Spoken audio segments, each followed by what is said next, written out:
Rio de Janeiro with a big man. G'day, Kaya, Assalamu alaikum, and welcome to Rio de Janeiro. My name is Abid Imam.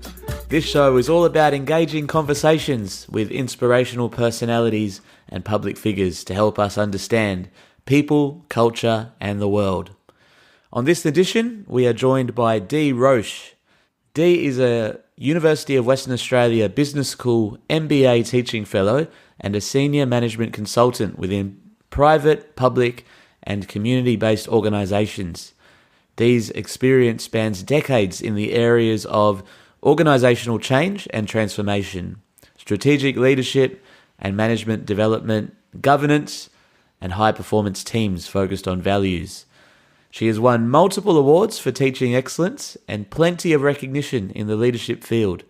Most recently, she has been receiving Lifetime Achievement accolades and the UWA Graduate Management Association 2024 Legend Award. Dee and I crossed paths as she was our teacher for the WA Office of Multicultural Interests, Governance and Leadership Program. Her work with the Australian Institute of Management enabled our cohort to work closely with Dee to learn more about ethics in the boardroom and help us on our development. It's a great program, so thank you to those organisations for their commitment to supporting culturally and racially marginalised people to have greater recognition and representation in leadership roles. From the moment I met Dee, I was drawn to her energy and zest, and this was as well as her immense knowledge and experience. I knew she would be so interesting to hear from. Thankfully, she was gracious with her time, and it made for a great conversation with so much wisdom that I hope it helps you wherever you're at in life. This show couldn't be where it is without your support, so please give us a review or subscribe to help support Rio de Janeiro's storytelling. Enjoy this conversation with the delightful, legendary Dee Roche. A very, very good morning to you, Dee. Thank you so much for joining me on the Rio de Janeiro podcast. Honoured that you can, and when we got to meet a few months ago only, it was at the Office of Multicultural Interest, Multicultural Leadership and Governance Program, which was at AIM WA. And the very first moment we met and you took our class, I knew there was a magic about your presence and your infectious passion for leadership and advocacy and vibrancy. So that was so inspiring, and I knew we had to have this conversation. So thank you so much. It's absolutely my pleasure, and really, really excited and privileged to be sharing my story.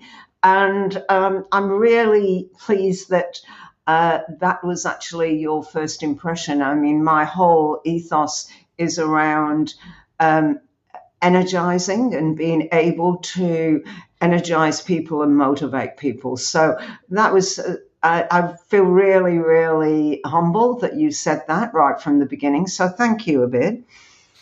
Energy, absolutely what I felt. And that care for others, the genuine want to see others blossom and be better and develop.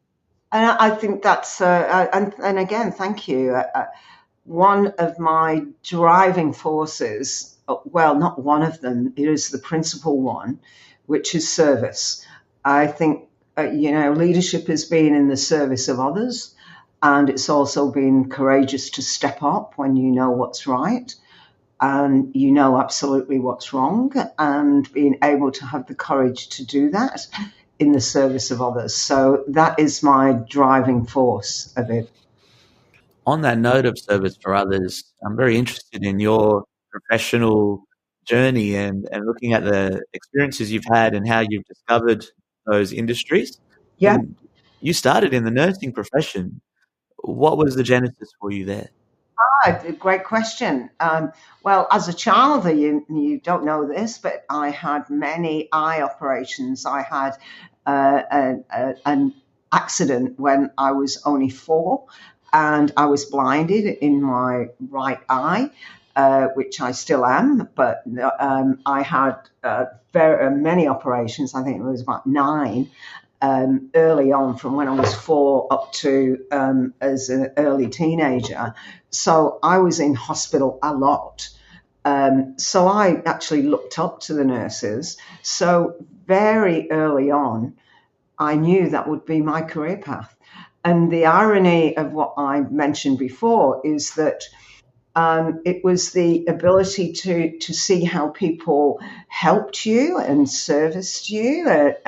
So I knew very early on it was my career path. I had no idea as to what I could never have envisioned, where it would take me. But so that was the genesis of that. So you had that aura of the nurses who helped you, and then you entered into the industry. So what was that like for you when you became a nurse and were able to support and be part of that eventually? Well, interesting question. I did not early on think that I would rise to very senior levels at a young age. But when I look back on that, I've always thought of myself as a leader, always, and that sounds a bit like a arrogant position, but there was this innateness that I had to lead, I had to do things for myself. I come from a very fractured background where I was homeless when I was 15, and I had to do everything myself. So I always thought that in order to do it, you've got to stand up and lead for yourself, because nobody is going to help you. So early on in my career, I thought that leadership was about power and control, which essentially bode me very well a bit as I rose to very senior positions in the hospital environment very early on. In fact, I was Nurse of the Year when I was 23, and I was a very senior director at a large university hospital when I was only 29. So my understanding of leadership actually radically changed when I was about 38. A bit, obviously, I'm a very slow learner. When I did and this is the catalyst, was when I did a master's degree in leadership. And I came to this reality, and it was like in my face. It was like this epiphany. And I know that sounds a little bit bizarre, but it was an epiphany. It was unbelievable, absolutely unbelievable. And one of the things that really came to pass was when I found out that leadership was not about power and control, but it was really about something to live into. So the reality for me that leadership is not something to look up to as a role, but rather something to live into, to be able to lead from where you stand, to enable others to shine, was amazing. And part of my master's degree, in order for me to come to that reality and, have that epiphany, for the want of a better word, was the study of philosophy. And that was ingrained in the master's degree in leadership, about philosophy, that it was about focusing on you as the individual and the power that you have as an individual, and the indiscriminate or discriminate way that you use that was a huge experience for me, a bit. And it literally changed my life in terms of the way that I saw myself as a leader. I changed from being that I was absolutely a control freak. Honestly, I was. And I still have those little insights and those little urges a bit. So I'm not painting myself as a saint by any means, but it was a very, very significant learning. Does that make sense to you? Absolutely. And why did you choose to go down that path of the masters? Because you were already at senior levels. Another great question. And probably it was more of a hygiene factor in the sense that if I needed to get to very, very senior level in a hospital or in a community services organisations where I was, you needed that credentiality. Even though my experience and my qualifications, it wasn't a master's degree. So that's why I did it. And that sounds rather, I guess, empty in the sense that, oh, you only did the master's degree because you wanted a promotion. Well, I think that probably, on reflection, is why I did it.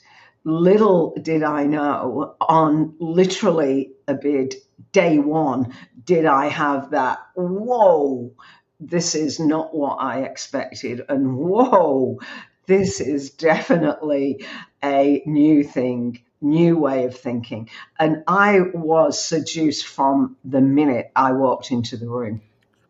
It was unbelievable. Was this so this wasn't in Australia, I'm guessing, as well? It was in Australia, yeah. It was at university. Oh, wow. And it was an inaugural Masters in Leadership, and it was the actual designer of that. And sadly, he became he became my mentor. I was absolutely privileged to be his mentee. But he passed away only a few months ago this year. And so it was sort of the end of that great era. Professor Ron Cassiope was the guy that was essential, and he absolutely designed that program and went to bat that there is a difference between having an MBA, which ironically, as you know, I teach at UWA Business School, and really looking at leadership in its entity as a subject. And that was a brave new world to actually push that forward. And of course, integrated with that was philosophy and that deeper understanding of self, in order, until you can't lead anybody else until you can understand yourself as a leader. And that was the message right from the beginning. And it was, and I keep using the word, it was an epiphany for me. It was like, wow, because I'd seen leadership as a role. That's why I wanted to do the master's degree, so I could raise up the ladder even further. Yeah, that's my story there. So this epiphany, this life-changing course occurred in university. Yes. Then made you gravitate to teaching leadership. Yes, I did. And, which was significant. But, one thing I'd like to mention is that your first question about entering the nursing profession, what was the genesis? Yes, the genesis being that I sort of visioned myself as a nurse because of my experience. But also, in that regard, I also saw myself as a teacher as well. I love to show people things. And so, in actual fact, even in my early nursing career, I was a nurse educator. I became a nurse educator. So that teacher role in me, I feel, is an innate driver. Does that make sense? Yeah, it does. There's so many different links and connections here that make sense, don't they? So I became, even in my early nursing career, an accredited trainer in nursing. Then I came to Australia and I had various positions. I was the principal of a large training college in community. I was the national accreditation director in accreditation for children and community services.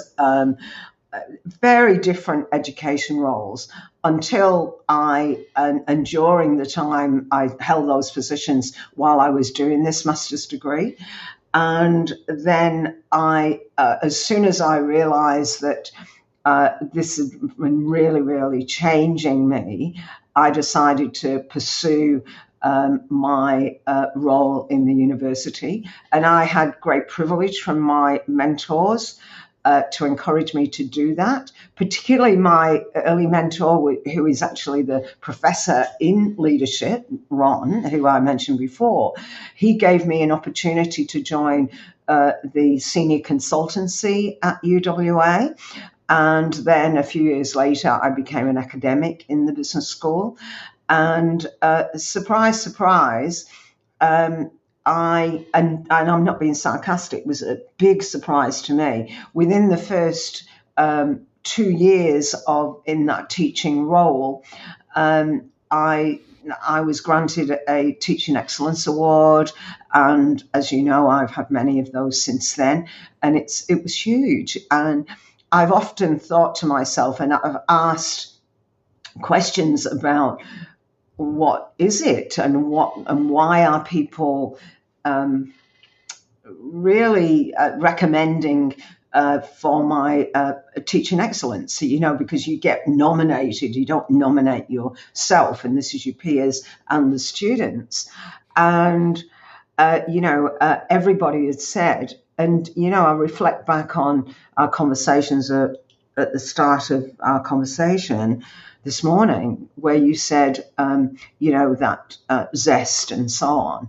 And so now that's what people say all of the time. So rather than just be, oh no, it's okay, like the sort of imposter syndrome stuff, I actually champion that and say thank you to myself for that. And what has happened is I've been rewarded exponentially for that in people's comments and my efforts for service to everyone. So that's been really, really fantastic. And what keeps me motivated and inspired in my work to sort of keep pushing the envelope is I see myself as a lifelong learner in leadership and change. And my absolute role is to prepare both my students, the people I work with, for the relentless and ever accelerating rate of change. That is my mantra. Does that make sense to you? It does. Congratulations for all of the awards you've won, multiple over my research there's too many to list, Dee. There's way too many. I don't know if you have any room in your trophy cabinet there. But, I've actually, interesting, I've actually got them all in a box. I don't display them. I have them in a box. But every so often I'll open the box, like the recent one a few weeks ago. I actually have that because that's a sort of a gold coin, as you've seen, and that's it. I'm looking at it now. Actually, it sits there, but everything else is in the box, and it's funny, really. And I open the box and I go, and I close the box again. Yeah, you got to smell the roses. Yeah. Talking about leadership now and how it is one of the most studied social sciences on the planet, yeah, you're laughing already. So well, that's a really good description because, and ironically, let's go back to the first day I stepped into my leadership master's degree. That was the first question. They said, do you know leadership is the most studied of the social sciences? Do you know, Abid, there is 30 years of study, in fact, even more, probably 50 years, where there's still no clear definition. There's still no clear definition because I believe there's a dichotomy in terms of people's views of what they see. Some people see leadership as a power and control position. Some others see power and control as just part and parcel of their role again. There's others that see leadership as one of humility. So, great narrators of that would be the likes of Gandhi, whoever that you can name but a few, Nelson Mandela, and all those traditional individuals who are humble to the nth degree.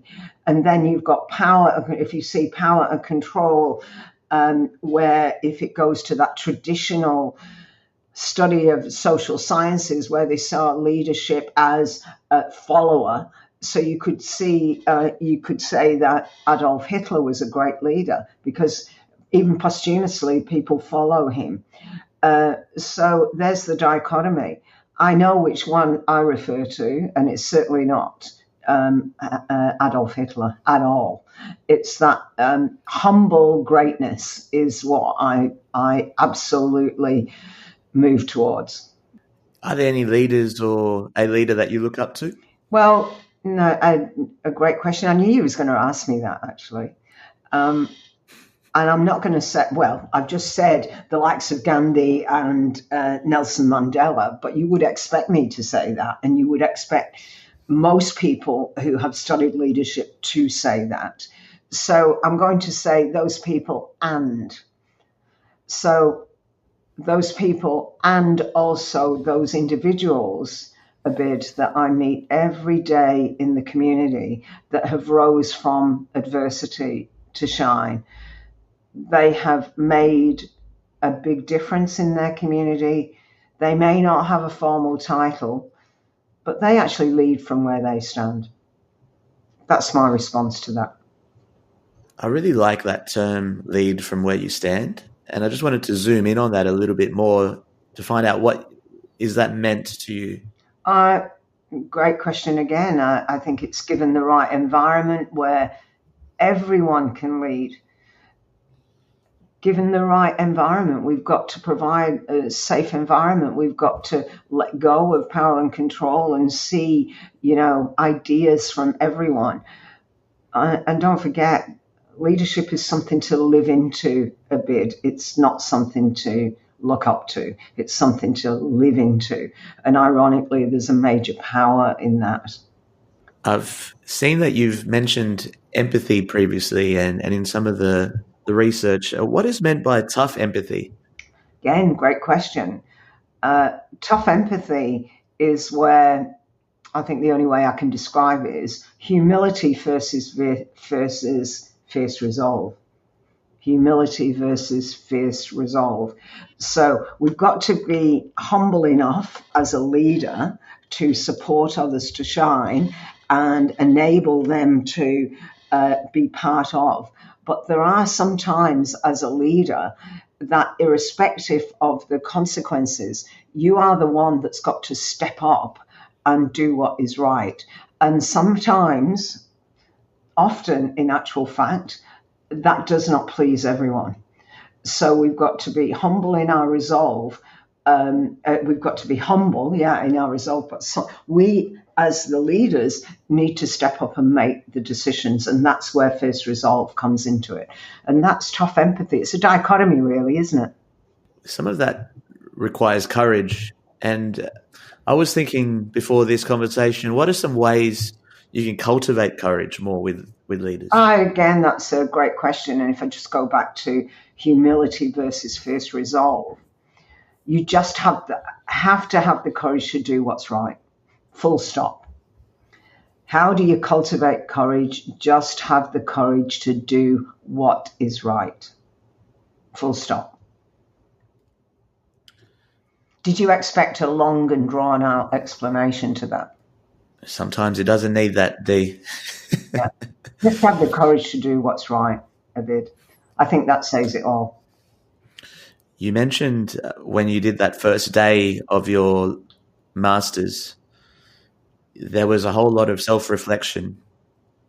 What are some tools that have helped you on self-reflection? Not only has it helped me, it continues to help me. And in my own leadership role and my role as an educator, I provide that same self-reflection tool to everyone. I encourage everyone to keep a journal. I encourage everyone to do it. Like, for example, in my MBA program, every student for the last 20 years were told right at the beginning of that unit to keep a journal. and it's a very personal reflection. At the moment in our house, we are doing some renovations. And my beautiful husband said, Dee, I think you need to tidy up your office of all the years and years of books that you're not even looking at. And of course, I was wild in my response to that. Why? But anyway, I was urged to actually look at, tidying up the office because all the room has to be cleared to actually do all the upgrading. And I came across a box. I opened the box, and there was all my journals in the box from years. And I have my current journal, and it's actually, if you could do creative visualization at this moment, it is right next to me here. But in this box were many journals, and where I'd given a commitment to promise to my darling husband to get that cupboard cleared by the end of the day, I actually sat on the floor in the cupboard reading these journals, and I kid you not, Abid, I was there for 4 hours, and incidentally I didn't get the room cleared out because I was just sitting reading these journals. And what was really interesting, so, I'll give you a vignette of that. So one of the first ones I picked up was like 25 years ago, for the want of a better word. And I looked at this and I thought, wow, did I think like that? Did I actually think like that? And then I opened another one and thought, wow, how far have I come? And that was like maybe 10 years later. And then I looked at the one I was doing right now, and I thought, my goodness, how far I've still got to go. So it was just, I think journaling is such a powerful leadership reflection tool that helps us level that we're still, and I think that goes back to your comments earlier about teaching excellence. I see myself as a lifelong learner in leadership. And so self-reflection tools and that retrospection and introspection helps me to keep grounded. With the journaling, is that something you do every day? It's something, no, it's not something I do every day. And look, there's different advice that people would give about journaling. So I journal when I feel I have to self-reflect on something. And it might be the end of a day after a particular challenging situation that I've been in, and I self-reflect, and I have the glory of being self-righteous in my writing or self-critical. So I may not, look, let me just open my journal right now.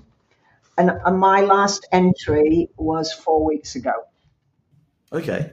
And that entry, I'm just reading it, was where I was confronted in a senior executive program by somebody who thought leadership was really about power and control. And this person just lauded it all over. And I'm reflecting, I'm reading it now, of just how well I responded to that.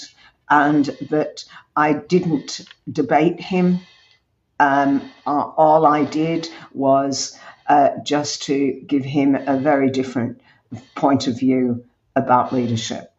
And what was really interesting, I don't know whether he got the message or not, but I just felt very proud at the way that I handled it. And I wrote that down, and I'm looking at that right now.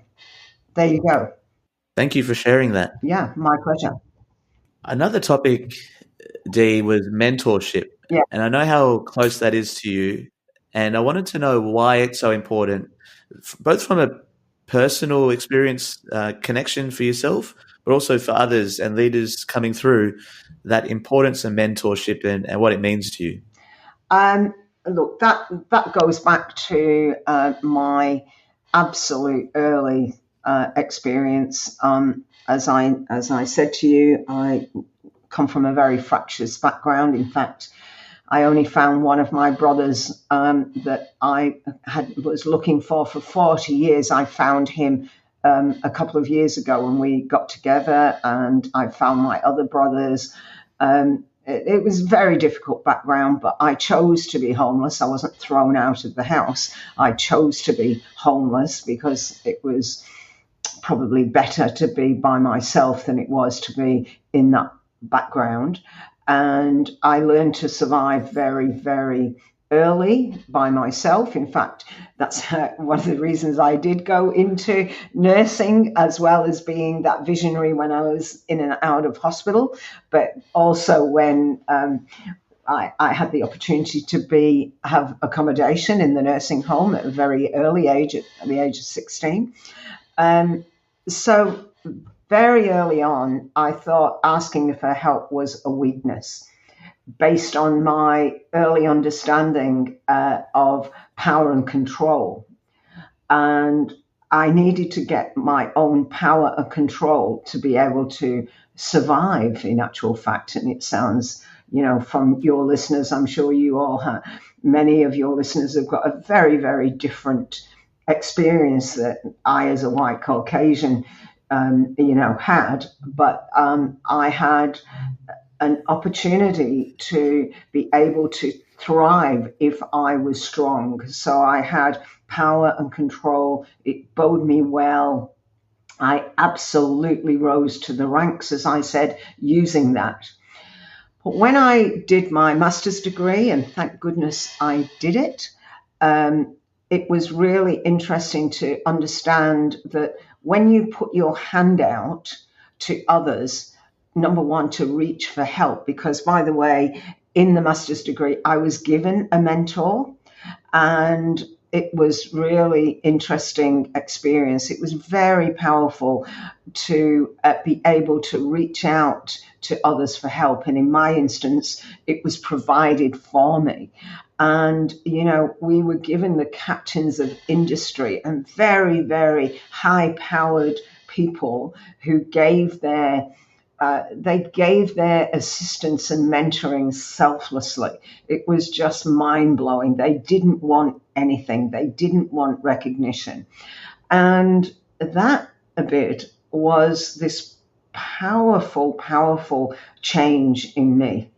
And again, slow learner. I was nearly 38 years old at this stage, and I'd had senior positions for, God knows, 15 years at that stage.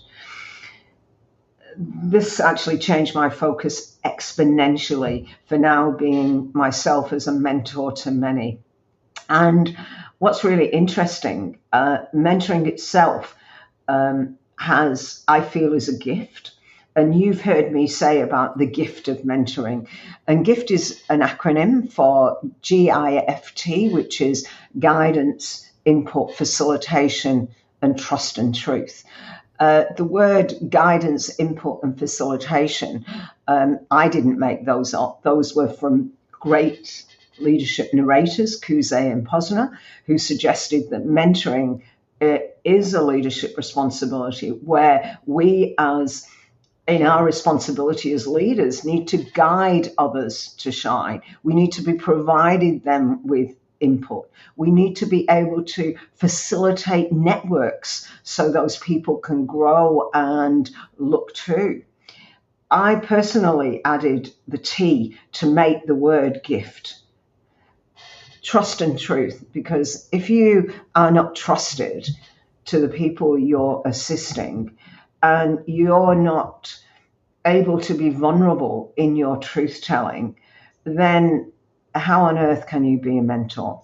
So there's my story a bit. Thank you for that gift, Dee. And something I also love is that you talk about mentoring being a two-way street. It's not one way. It's absolutely not one way. And I think, again, that's a really, really great statement. And I will caveat that by saying mentoring has no hierarchy. It has no hierarchy. And yet there is still a assumption, and you can see it. You just go Google mentoring, a person who's, a more senior person. That is a load of absolute bunkum in my eyes.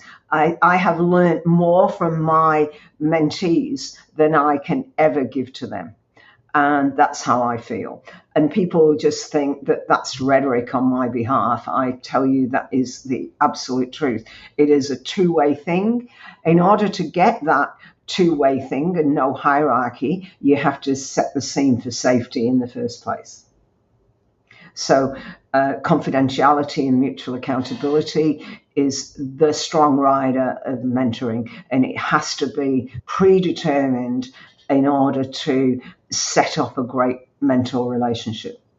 Humility versus fierce resolve, confidence, confidentiality, and mutual accountability are all of the antecedents to success in mentoring, in my opinion. Might be others' opinion, but that's mine a bit. Yours is a very good opinion. We've talked about the individual level of leadership, and I'm really fascinated by your work around organizations, high-performance teams, moving it to a collective context now.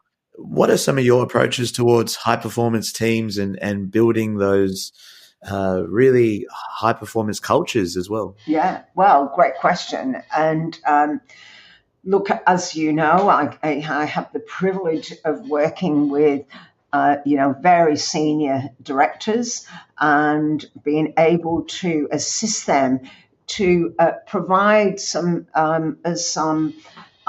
strategies for assisting them to develop high performance teams.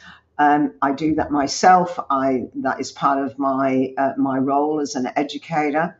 And if I was to sort of distill that question that you've just asked, how do you cultivate and essentially maintain a high performance team, and particularly where we've got this amazing sort of dynamic changing environment, hybrid workplaces, all of those sorts of things.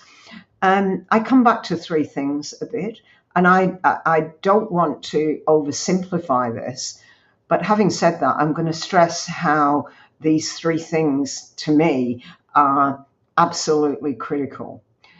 So the first is, if I was to give, let me put that in a different way. If I was to give advice to emerging leaders who are just beginning to build their own leadership team, does that make sense?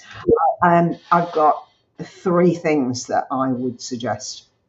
Well, not suggest, this is what I know. The first priority, the number one critical priority, is to get to know your people. Gain a common understanding, because when you do that, you will be amazed at the alchemy, the magic that resides in your team. They inevitably will have a distinct and unique set of skills and knowledge that absolutely as a total resides in that team. That, you've a group of people who've got a set standard of skills and expertise, because that's why they're in that team. But it's the and bit, it's their distinctive personal skills and knowledge and experience that is often undersold.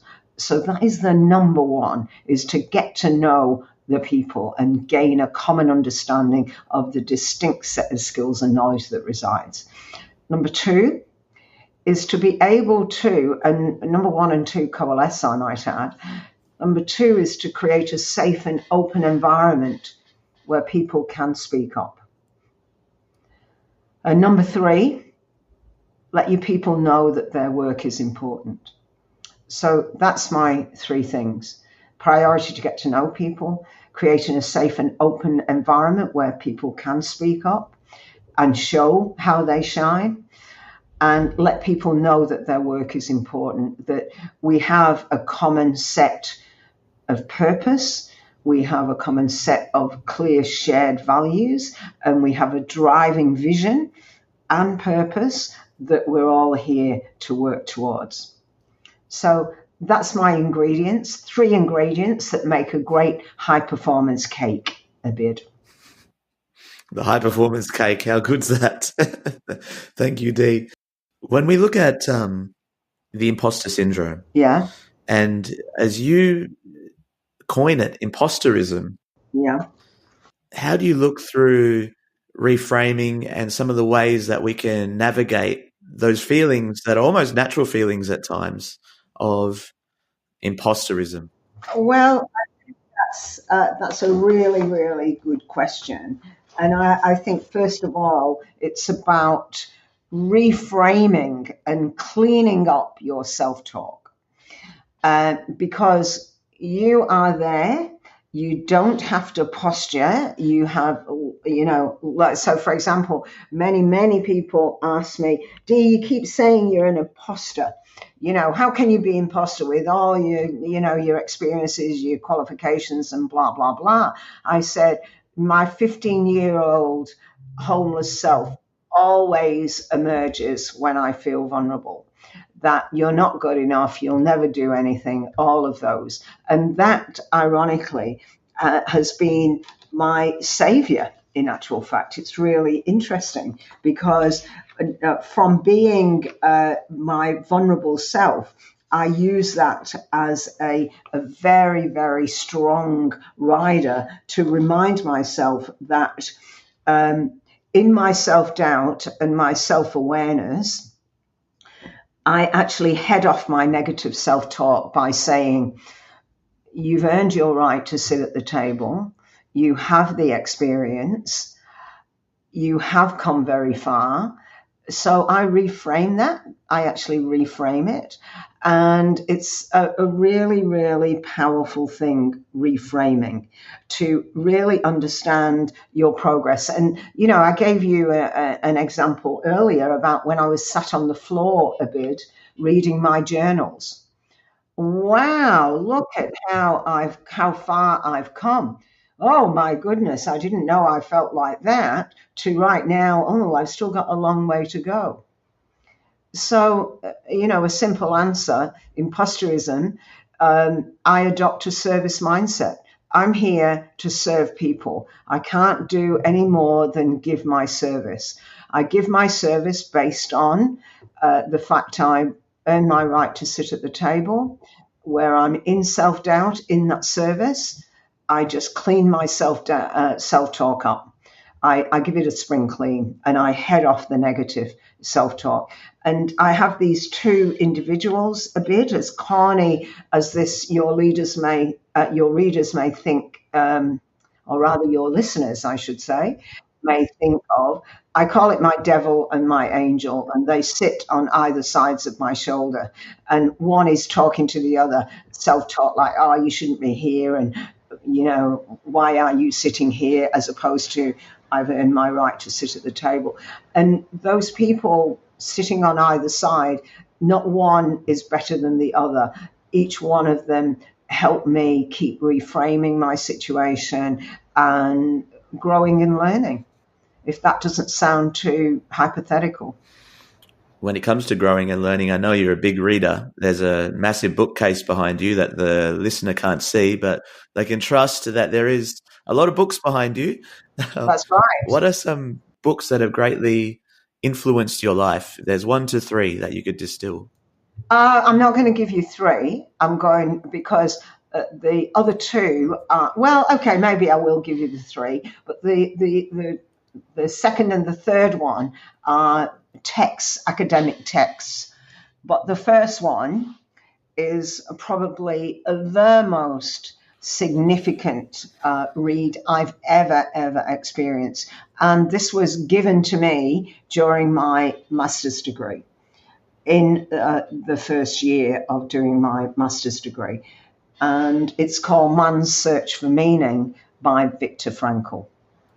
And it is a really powerful lesson in the ability to survive. And Viktor Frankl is an Auschwitz survivor, and he has, really just overcome atrocities like and experiences like you and I could never, ever imagine. And nearly all of us were given this book, Man's Search for Meaning, and it is a sort of a classic tribute to hope. And when you think of hope from the Holocaust perspective, that is pretty damn awe-inspiring. And Viktor Frankl has this statement in his book, which is mind-blowing for me and is my mantra. And he said, when we are no longer able to change a situation, we are challenged to change ourselves. When we are no longer able to change a situation, we are challenged to change ourselves. So I don't have any other book that has a greater influence than that statement. The other two, if you really want them, is Authentic Leadership by Bill George. And the other third one it's called GVV, Giving Voice to Values. And that, again, is all three are impactful, but number one, Man's Search for Meaning, just is exponentially above the other two. So Man's Search for Meaning by Viktor Frankl, Authentic Leadership by Bill George from Harvard, and GVV, Giving Voice to Values, by Mary Gentili, which is about speaking up when you know something is right, when you know it's right, as opposed to staying quiet when it's wrong. So you can see the three of them in some ways all coalesce a bit. Thank you, Dee. Yeah, I haven't read any of those books, so I'm really looking forward to adding them to my next few months list. You must do. And I'm particularly interested in you looking at Viktor Frankl first and then giving me a call and having a conversation about that. That's a challenge. Will you do that? It's a promise. Okay, good. Done deal. And now we're accountable as well, because this is not just us. Yeah. Thank you. I found it really interesting that you mentioned there's a lot that you still want to do, and there's a lot that you're looking to improve, and that really ties into the lifelong learning approach that you have. I noticed that you have a technology mentor. It's something you mentioned to us in our classes. Yeah. Could you talk us through how that became a thing for you and how that's helped you? Look, in 2015 or early 16, I was asked by the business school to put my Organisational Change and Transformation MBA unit online. And as you know, it's been an award-winning unit, face-to-face for many times. And I'm thinking, oh, my goodness, how am I going to give the same impact, that sort of zest and energy across the airways when I haven't got that ability of that third sense of face-to-face? And so I reached out. And again, like I said before, I'm very, very good at reaching out. My young self would never have done that. Whereas, my 38-year-old self at that time found mentoring as this new absolute magic. So I had no problems in reaching out to a person that's 30 years younger than me, who is just state of the art in technology. So that was it was a no-brainer for me a bit. What advice would you give to your 30-year-old self? Wow, there's a great question. And ironically, I knew you was going to ask me that. I didn't know whether you was going to say your 20-year-old self. That's a question I always get asked, actually. But 30-year-old self is a good sort of juncture in my career, because at that stage, I was a very young gun. I had reached the heights of, in a very big university hospital, and I was a very senior position there. And I was an arrogant so-and-so. I was a power and control freak. So if I transport that persona to me right now and my journey that I've had the privilege to talk to you today about, I do have three things. I would say in hindsight to my 30-year-old self, look, you are okay as yourself. You don't have to keep proving yourself. Don't be afraid to fail, because everybody does sometimes. And the big one for me is the fear of the past, the 15-year-old homeless self. It's okay just to let it go. And I was nearly 40 a bit before I told anybody that story, because I thought everybody was going to think terrible things about me or whatever. So, my 30-year-old fear of the past, it doesn't matter. You don't have to be ashamed of that. It's okay to let go. So there they are. There's my 3. Thank you, Dee. Are there any quotes you think of often or live your life by? I know that you've sometimes quoted Winnie the Pooh, the great philosopher. First of all, I want to absolutely reiterate my best quote of all from Viktor Frankl. When we are no longer able to change a situation, we are challenged to change ourselves. That's the number one. And my other favorite quote, which is probably the antipathy in experience as Viktor Frankl, it's actually from Winnie the Pooh. And do you know who Winnie the Pooh is? I think, I'm aware of Winnie the Pooh, but I didn't watch a lot as a kid, but I definitely respect the vision. That's him, Winnie the Pooh. The famous character that's been created by A.A. Milne, the famous author. Yeah.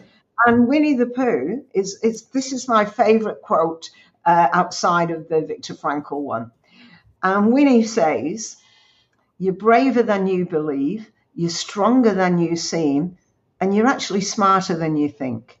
That's what he says. Winnie the Pooh says, "You're braver than you believe, you're stronger than you seem, and you're definitely smarter than you think." And that breaks down the imposter syndrome, I might add. There you go. Winnie the Pooh. How fantastic as a leadership insight specialist for in the imposter syndrome. Dee, in the last 5 years, have there been any new beliefs, behaviours, habits that have really improved your life? Yeah. Even though it may sound hypocrisy in terms where I said I'm a lifelong learner, my biggest, improvement in life is stop having to prove myself. That's it. Stop having to prove myself.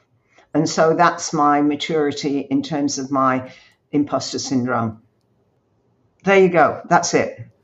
What made you realize that you needed to stop having to prove yourself? Lifelong journey a bit.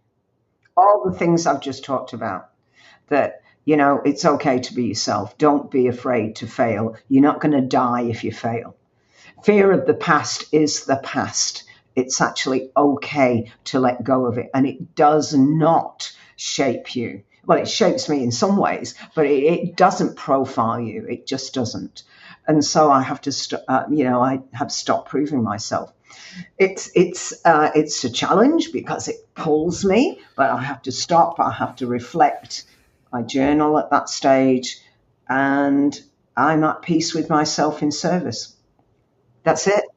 Dee, there's one last one that stuck with me from when you were teaching us, and it's not on this list, so we can always edit it out, but you were telling us about how when your husband comes down the driveway, you always have that still that sense of excitement.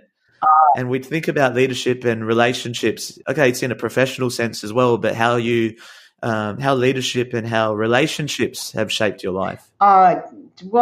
Thank you so much for reflecting on that. My beautiful husband of 38 years, I still get excited when I hear his car coming down the driveway.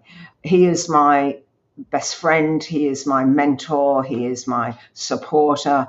I would not be able to do this and have done the success that I have by myself.